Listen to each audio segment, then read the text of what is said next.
Bonjour et bienvenue dans cette formation continue dédiée au logiciel Unity 3D. Nous allons continuer les déplacements et rotations de notre personnage. Du coup, comme je l'ai expliqué dans la dernière vidéo, on va faire tourner notre joueur sur lui-même et la caméra sur son axe X. Alors là, ça fait un effet un peu bancal dans l'onglet scène. C'est parce que on modifie à la main dans le monde. Alors, vous voyez que là, je suis en global.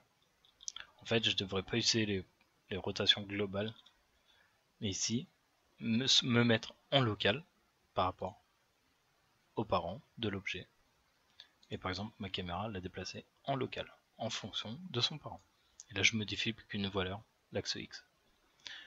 Je vais remettre tout à 0. Ok, on va faire ça. Dans notre contrôleur, on va faire tourner notre joueur. Pour ça, on va avoir besoin de l'axe horizontal de la souris, du curseur de la souris. Du coup, on va checker un peu le nom. Edit Project Setting Input horizontal pour les touches. Et là, mouse X et mouse Y de notre souris. On voit M majuscule. Voilà, faut attention au truc. Parfait, on va utiliser ces valeurs-là. Du coup, on va récupérer ici, mouse, X, valeur horizontale de notre souris, de notre curseur, pardon. On va faire ça dans une update. Player controller, point.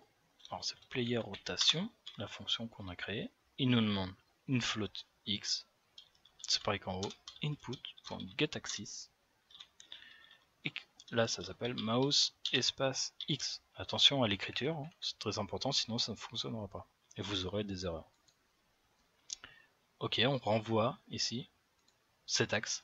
Mouse X, c'est le curseur de la souris sur l'écran. Ici, on voit que getAxis nous renvoie toujours un float. Ok. On va se servir de ce float qu'on a mis dedans en paramètres pour bouger notre souris. Alors c'est assez simple. On va prendre transform, le transform où est attaché le script, point, une fonction rotate pour tourner notre joueur. En fonction de quoi? De mouse X. Alors on pourrait mettre mouse X direct. Alors rotate, ici on voit que c'est un vecteur 3. Nous on va modifier sur l'axe Y. Alors j'ai pas besoin de l'axe X. J'ai besoin de l'axe Y, mouse, X, ma float, mon paramètre. Et je n'ai pas besoin de l'axe Z. Et là notre joueur va tourner par rapport à la souris. CTRL S. Alors, ces valeurs-là, c'est simple. C'est si je vais vers la droite, par exemple, ma valeur va être de 1. Si je me déplace la souris vers la gauche, ma valeur va être de moins 1 maximum. Et comme c'est une float, il y a une sorte de rapidité, de fluidité qui est assez bien. Je teste le jeu, on va tester ça. Si je bouge ma souris, on voit que mon joueur tourne sur lui-même. Alors on voit pas trop, c'est pas très visuel ici dans l'onglet scène. Ce que je vais faire, c'est que en enfant de ma caméra, je vais créer un petit objet, je vais l'appeler arms par exemple. Alors j'ai créé ça n'importe comment. Arms, ça va être les bras de notre joueur. Je vais créer deux objets, deux cubes. Je vais les rescale un peu, paf, paf. Bon là, la grandeur, on s'en fout. Je vais dépasser un peu sur le côté. Arms, je vais le descendre un petit peu. Hop. Histoire d'avoir un peu des bras, histoire de voir un peu dans notre scène ce qui se passe vraiment. Ok, on a des bras là. Il faudrait un deuxième bras. Vu que c'est symétrique ici, en X, paf. J'enlève le petit mot. Ok, notre joueur a des bras. C'est en fond de la caméra, du coup les bras vont suivre les rotations et les positions de la caméra. Donc maintenant si je teste, on va voir dans l'onglet scène, ici quand je tourne, on voit bien que notre joueur tourne bien sur lui-même. Si je bouge vers le haut, pour l'instant ça fait rien. On va faire ça maintenant. Ok. Alors là, vous voyez que ma souris, bon, suivant la vitesse de votre souris, il va tourner plus ou moins vite. ce qu'on va faire, c'est que on va créer une float en haut, une sorte de multiplicateur pour la vitesse de notre souris. Alors, parce que je sais que tout le monde a des souris différentes, du coup on va créer public float. On va l'appeler mouse sensitivity par exemple, qui va être égal à, je sais pas, on va mettre 10 par exemple. Voilà. Et du coup on va modifier mousex par rapport à mouse sensitivity. Alors le calcul, on pourrait le faire directement ici. Le mieux, c'est quand même de créer une... Par exemple, ici, on peut créer des variables hein, directement dans la fonction, qui seront appelées que dans cette fonction-là. Par exemple, une float, current, hein, ça veut dire en cours, la valeur en cours, current, je sais pas, rotation, va être égal à quoi? À mousex, qu'on va multiplier par la sensitivité. J'ai fait une faute. Ce que je vais faire, c'est que je clique dessus, F2, pour modifier toutes les instances de cette variable. Vous voyez qu'ici, il me demande qu'il va modifier deux références dans ce fichier-là. Sensitivity. Voilà, parfait.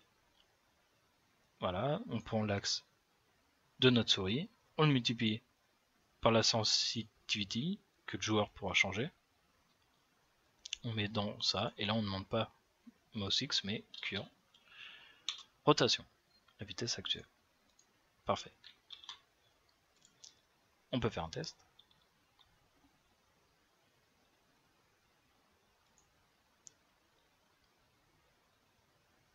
Tac, notre joueur se dépasse un peu plus rapidement. Vous voyez que ma souris bouge pas beaucoup. Parfait. On voit aussi que si je me déplace avec Z hein, en avant, vous voyez que pour un FPS c'est pas terrible. Ma caméra en fait ne donne pas le devant du joueur. En fait ce qui serait bien c'est qu'en fonction de la rotation du joueur, il avance en fonction de cette rotation. C'est assez simple, on va modifier dpl, notre vecteur 3 de déplacement. On va lui dire que dpl va être égal à transform.rotation, sa rotation actuelle, et on va modifier lui-même déplacement. Ici, on fait tourner notre joueur en fonction de la souris, on récupère cette rotation, et on modifie le déplacement, hein, l'axe X et Z, en fonction de sa rotation actuelle. On va tester. Alors, ça met un peu de temps à charger, sûrement la scène qui a beaucoup de modèles 3D. Ok, là j'appuie sur Z, et on voit bien que notre joueur se déplace en fonction de sa rotation actuelle. Si je clique sur Player, on voit sa rotation Y, hein, c'est cette rotation qu'on fait tourner en suivant la souris. Ok, voilà, c'est parfait. Bon, notre joueur il avance pas bien vite, c'est un peu chiant, et on peut pas bouger de haut en bas. On va faire la vitesse, c'est pas très compliqué. Déjà il faudrait créer une nouvelle fonction, public void player run par exemple, et on va demander si on appuie sur la touche maj, tout ça. Du coup je vais demander s'il y a un booléen, vrai ou faux, par exemple je vais l'appeler isRun. Tac, je vais appeler cette méthode dans le mot manager, ici, player control, pour ma fonction player run, il demande un booléen, ça va être input si j'appuie sur get button, alors c'est tant que j'appuie, get button, au moment où j'appuie, down, et au moment où je relâche la touche, up. Alors moi c'est tant que j'appuie, et là il me faut un bouton pour accélérer. Est-ce que j'ai une référence à ces boutons?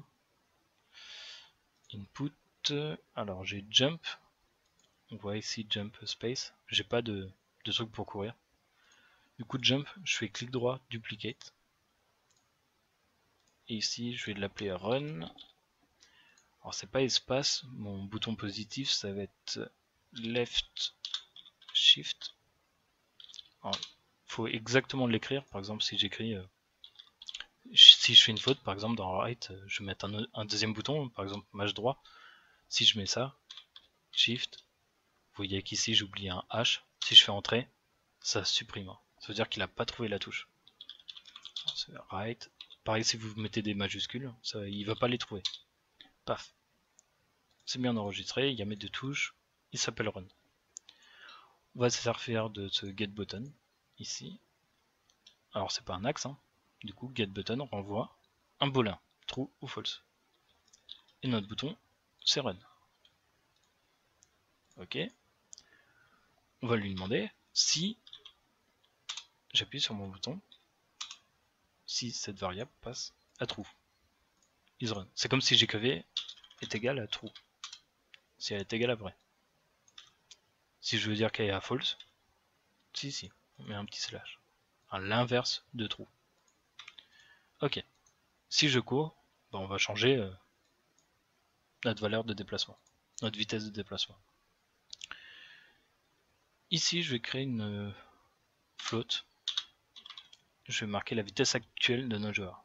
Current speed. On va avoir une vitesse de marche. Public float walk speed. On va la mettre à 10 peut-être. On verra si c'est trop vite ou pas. Public float et une vitesse pour courir. Run speed. On va le mettre à 16 peut-être. On verra. Alors vous voyez qu'ici j'ai pas mis de F. Hein. On peut mettre des F. Vu qu'il n'y a pas de virgule, en fait, il nous dit pas qu'il y a une erreur. Hein. Mais si vous voulez, vous pouvez mettre des F. Ça change rien. On voit que système ici a changé.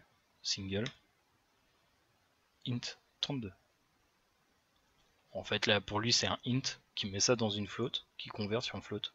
Bon c'est pas très important mais mettez des F au pire. Voilà. Sinon vous aurez des problèmes. Surtout si vous mettez des chiffres virgule ici. Ok.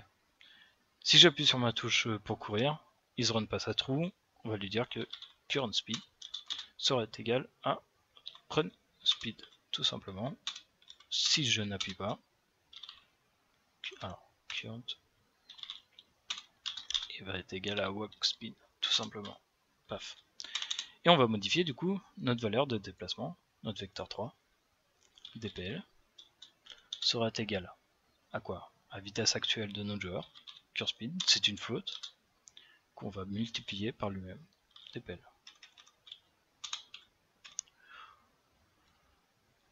Tout simplement. En fait, dpl va augmenter ou diminuer suivant curSpeed. On peut tester. Alors, je vous avoue que je fais ça un peu à l'instinct. Normalement, ça devrait marcher. Allez. Oh putain, on accélère super vite là. Ok, si j'appuie sur Mage, ok, je cours plus vite. On voit aussi que il n'y a pas de gravité, hein. Du coup on s'envole hein, si on prend une bosse. C'est un peu normal. D'ailleurs on voit ici dans notre scène, hein, je suis bien en train de voler. Hein. Ok, ça fonctionne bien. On voit bien qu'on est en train de courir. Si vous voulez, vous pouvez créer une petite fonction pour histoire de débugger un peu votre jeu. Par exemple, vous pouvez créer une petite boolean publique, ball is running par exemple. Player run. Et là, vu que cette fonction est appelée dans une update, pardon, on va dire que player run, notre boolean là-haut, là, la variable, est égale à isRun. Ok, j'enregistre comme ça. Alors ça compile.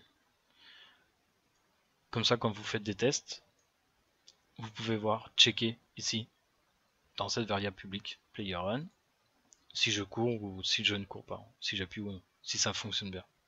Il n'y a que ici, c'est décoché, je suis en train de marcher. Si j'appuie, la case est cochée. Ok. Vous voyez à chaque fois quand j'appuie.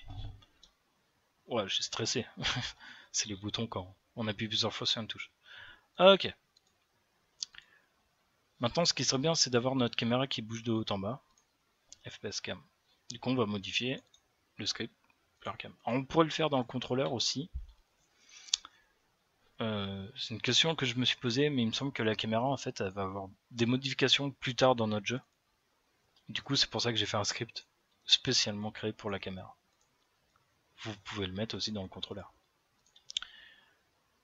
Player cam, du coup ce qu'on va faire c'est que cam rotation, on va lui demander une float mouse Y qu'on va appeler dans le manager ici. Alors là je vais mettre un petit espace. Ma variable, ma fonction est-ce qu'elle est publique? Non. Public. Ah, ça s'appelle oh, je sais même plus. Cam rotation.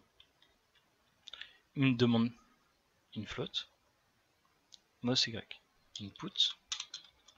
Alors, point. Alors là, c'est un axe qui s'appelle mouse espace Y. Vous voyez qu'après c'est facile, hein, une fois qu'on comprend les trucs. Cam rotation. Alors cam rotation par rapport à notre joueur, c'est que ici quand on le fait tourner, on peut le faire tourner sur 360 degrés. Notre caméra, elle, va falloir la bloquer à un moment donné en haut et la bloquer en bas. Histoire de ne pas faire un 360, hein, ça va faire vomir les gens qui vont jouer à votre jeu. Du coup, on va créer des flottes ici. Des flottes publiques. Alors, public, flotte. Alors d'ailleurs, il va y avoir aussi une vitesse hein, par rapport à la vitesse de notre souris. Mouse sensitivity. Alors, il faudrait que je change de nom, mais c'est pas grave. Parce qu'on a déjà une variable comme ça, mais c'est pas grave. Je vais mettre à 8. Par défaut, on testera. Alors, faut une limite maximum, public, float, mouse. On va mettre limite, tout simplement. Mettre à 70. F pour tester.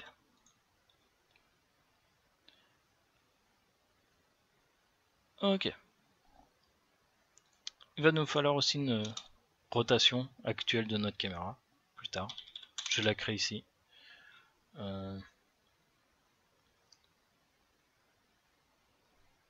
Ouais, je vais la créer en variable, directement. Current rot cam. Ici. Current rot cam sera égal, même moins égal. On va modifier ce float en fonction de mouse Y qu'on va multiplier par la sensitivity mouse sensitivity hein, comme pour le player. Sauf qu'on va clamper cette rotation current cam pour éviter qu'il aille plus loin que mouse limit. Du coup on va utiliser une fonctionnalité du C#, matf. Je crois que c'est du C#. Point clamp. Matf.clamp et on va clamper par rapport à la position actuelle de notre enfin pas la position mais notre flotte actuelle. La flotte minimum, on voit ici flotte minimum et une flotte maximum. Flotte minimum c'est moins mouse limit en négatif et en positif mouse limit. Et tout simplement transform. Alors là on modifie sa locale rotation. C'est pas une rotation hein, sur lui-même en 360. On modifie juste un vecteur 3. On modifie juste en fait l'axe ici là. On va lui donner des valeurs. Et les locales rotations, pardon, c'est pas une fonction, c'est des quaternions. Si vous mettez votre souris, vous voyez qu'il demande, c'est un quaternion. Du coup ici, quaternion. Euler, pour pouvoir utiliser un vecteur 3, on utilise une fonction Euler qui nous demande soit un vecteur 3, soit 3 flottes. Donc là on va utiliser un vecteur 3. Vu qu'on n'utilise que l'axe X, current cam, on n'a pas besoin de l'axe Y ni de l'axe Z, on n'en a pas besoin. On modifie juste l'axe X en fonction de ce float. On peut tester. On peut tester tout ça. Alors, est-ce que ça fonctionne? Ici on a bien nos variables. Alors, je teste, ma souris va en haut, je suis bloqué en haut, je peux pas aller plus loin. Si je regarde vers le bas, je suis bloqué en bas. Alors, on voit ma souris descend, je peux pas aller plus loin. Ma valeur est clampée en fait, elle est bloquée. Ok, parfait, on a un joueur qui se déplace. C'est un peu vomitif, c'est peut-être un peu rapide. C'est un peu, ouais, c'est un peu rapide notre joueur. Les valeurs sont peut-être un peu hautes que j'ai mis par défaut. Et vu que c'est des variables publiques, on peut les modifier. Ok, parfait, ça fonctionne. Là, j'ai mis une valeur limite. Ici, j'utilise une valeur négative et une valeur positive pour clamper la position maximum vers le bas et la position maximum vers le haut. Enfin, minimum vers le bas, maximum vers le haut. On pourrait créer deux variables différentes, une pour le haut, une pour le bas. C'est peut-être un peu mieux. Du coup, ici, je vais changer son nom. Je vais mettre F2. Hein, on modifie le nom. Et je vais l'appeler up. Et je vais créer une deuxième variable publique, float mouse limit. Et je vais appeler down, vers le bas. Par exemple, une valeur un peu plus faible pour tester. Ici, en négatif. Ça c'est bon, c'est en positif. Alors, maximum.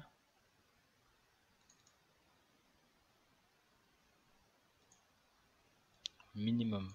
Je pense que c'est. Alors c'est moins, hein, c'est une valeur négative. Là je pourrais mettre une valeur en négatif. Mais ça m'évite de le modifier dans l'inspecteur, d'oublier que c'est une valeur négative ou pas. On le fait directement via script. Alors là ça doit être. Alors je suis en train de réfléchir, je crois que j'ai inversé les variables. On va voir. Ça va nous créer la variable ici, 60. Alors 60, je sais pas si on va vraiment le voir. Ici vous pouvez voir ici les valeurs hein, de la rotation. 70 vers le bas, moins 60 vers le haut. Voilà, c'est en négatif, en positif, négatif. C'est pour ça, je me suis bien trompé dans les valeurs. C'est mouse up et là mouse down. Up vers le haut, down vers le bas. C'est vrai que l'axe X, quand on va vers le plus, c'est en négatif. C'est un peu bizarre. C'est un peu inverser les conditions. Ok, 70, 60. Ouais, je peux pas aller plus bas. Ok. Ça c'est très bien, mais bon, vous pouvez modifier les valeurs, mettre plus, moins, comme vous voulez. Ok, parfait. Notre caméra est fonctionnelle, notre joueur commence à fonctionner très bien. Il va falloir aussi qu'on gère dans notre joueur une gravité. On va le faire via script directement. Et on va faire aussi une fonction pour pouvoir sauter. Pour ça, ça peut mettre un peu plus de temps. La fonction est un peu plus grosse que les autres petites fonctions pour tourner. Du coup, on va faire ça dans le prochain épisode. Merci de m'avoir suivi jusque là. Amusez-vous bien sur Unity. Je vous dis à la prochaine. Ciao tout le monde.